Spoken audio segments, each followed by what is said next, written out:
শীতের দুপুরে গরম ধোয়া ওঠা ভাতের সাথে যদি থাকে মাটনের এরম লাল লাল ঝোল, বাঙালির কিন্তু দুপুরটা পুরো জমে যায়, আর কিছুই লাগে না। তো তার জন্য প্রথমেই কিছুটা আলু লাল লাল করে ভেজে তুলে নেব।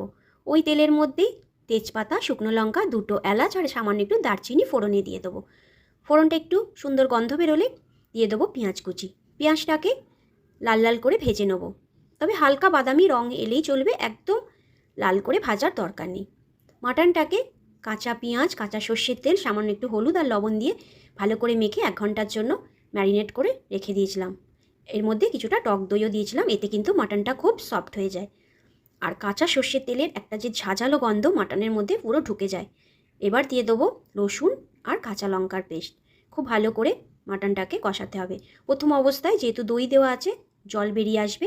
গ্যাসের ফ্লেমটাকে হাইয়ে রেখে জলটাকে পুরো শুকিয়ে ফেলতে হবে।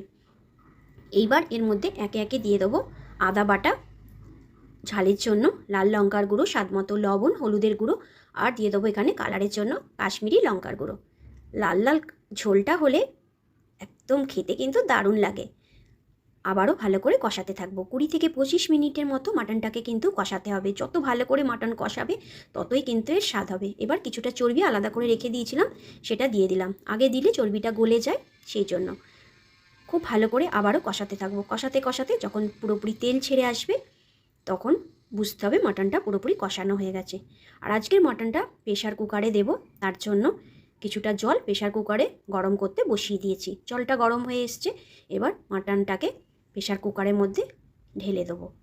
তারপর ঢাকনা আটকে পরপর 4টে সিটি দিয়ে নেব।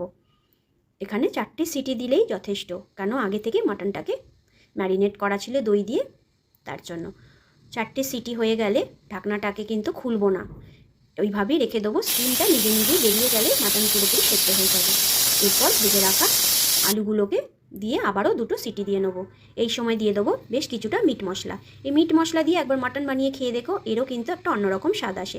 1 চামচ ঘি দিয়ে ঢাকনা আটকে 2টো সিটি দিয়ে নামিয়ে নিয়ে গরম ভাতের সাথে এই মাটনের ঝোল একবার খেয়ে দেখো, কী যে দারুণ লাগে, কী বলবো। আজ এটুকুই, চলো টাটা।